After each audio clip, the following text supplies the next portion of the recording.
செந்தமிழன் சீமான் தலைமையிலான நாம் தமிழர் கட்சி என்பது தமிழ்நாட்டில் கிட்டத்தட்ட 14 ஆண்டுகளுக்கு மேலாக எந்தவிதமான பின்புலமும் இல்லாமல் காசை அடிப்படையாக வைத்து நடக்கக்கூடிய கட்சிகளின் எதிர்ப்பு இருந்தும் தன்னந்தனியாக அரசியல் காட்டிற்குள் நின்று தனித்துவமான புலியும் போன்று நிற்கக்கூடிய ஒரு கட்சி தான் நாம் தமிழர் கட்சி. இந்த கட்சியை வீழ்த்துவதற்கு, இந்த கட்சியை அழிப்பதற்கு, இந்த கட்சியின் தலைமையை ஒன்றுமில்லாமல் செய்வதற்கு பல்வேறு முயற்சிகள் பல காலகட்டங்களில் நடந்து வருகிறது என்பது வரலாறு. இந்த 14 ஆண்டுகளில் மிகப்பெரிய அளவிற்கு விமர்சிக்கப்பட்ட கட்சிகள் என்றால் அது நிச்சயமாக நாம் தமிழர் கட்சி தான் முதலிடத்தை பிடிக்கும். பிற கட்சிகளை எல்லாம் விமர்சிப்பார்கள், அதோடு விட்டுவிடுவார்கள். ஆனால் வளர்கும் நாம் தமிழர் கட்சியை எப்படியாவது வீழ்த்துவிட வேண்டும், அழித்துவிட வேண்டும் என்ற ஒற்றை காரணத்தோடு தொடர்ச்சியாக நாம் தமிழர் கட்சியின் மீது தொடர்ச்சியாக அவதூறு குப்பைகளை வீசிக்கொண்டே இருப்பார்கள் என்பதுதான் நிதர்சனமான உண்மை. இதற்கிடையே தான் செந்தமிழன் சீமான் அவர்கள் ஒவ்வொரு தேர்தலின் பொழுது ஒரு வியூகத்தை வகுத்து அதன் வாயிலாக மக்களை சந்தித்து அதன் மூலமாக கிடைக்கப்பெறும் வாக்குகளை வைத்து இப்பொழுது அங்கீகரிக்கப்பட்ட மாநில கட்சியாக நாம் தமிழர் கட்சி உருவெடுத்து நிற்கின்றது.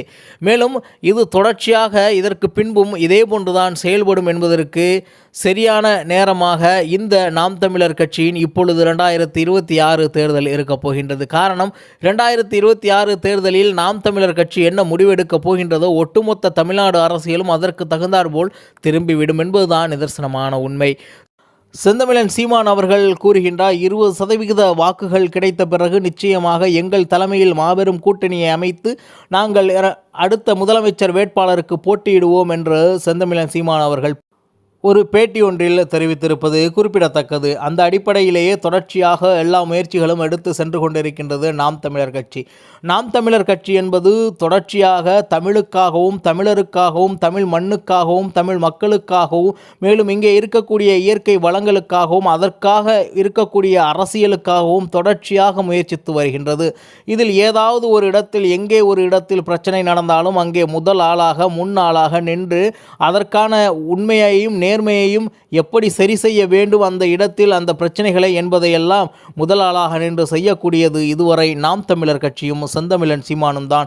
அப்படிதான் ஒட்டுமொத்தமாக எல்லா விதமான செயல்பாடுகளிலும் நாம் தமிழர் கட்சி தன்னை முன்னிலைப்படுத்தி எல்லாவற்றையும் செய்து மக்களுக்கு வெற்றியும் அடைய செய்கின்றது.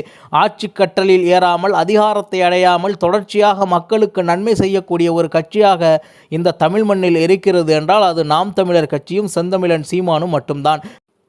பிற கட்சிகளெல்லாம் பெயரளவிலேயே ஒரு எதிர்ப்பை பதிவு செய்வார்கள். ஆனால் செந்தமிழன் சீமான் தான் நேரடியாக மக்களிடத்திற்கு சென்று அங்கே நடப்பதை முழுமையாக விசாரித்து அதற்கு தகுந்தாற்போல் செயல்பாடுகளை அமைத்து கொள்வார் என்பதுதான் நிதர்சனமான உண்மை. எனவே செந்தமிழன் சீமான் தலைமையிலான நாம் தமிழர் கட்சி என்பது வருகின்ற 2026 தேர்தலில் எந்த மாதிரியான ஒரு விடயத்தை கையில் எடுக்கின்றதோ அதை அடிப்படையாக கொண்டே பிற கட்சிகள் எல்லாம் செந்தமிழன் சீமானை அப்படியே பின்பற்றி மக்களிடத்தில் காசு பணத்தை கொடுத்து வாக்குகளை பெற்றுவிடலாம் என்ற சிந்தனையில் இருப்பார்கள். ஆனால் சீமான் ஒருபொழுதும் வீழ்த்த முடியாத ஒரு சக்தியாக மீண்டும் 2026 தேர்தலில் வளர்ந்து 20% வாக்குகளுக்கு மேலாக மக்களிடத்தில் பெறுவார் என்பதுதான் அனைவருடைய எதிர்பார்ப்பாக இருந்து வருகின்றது.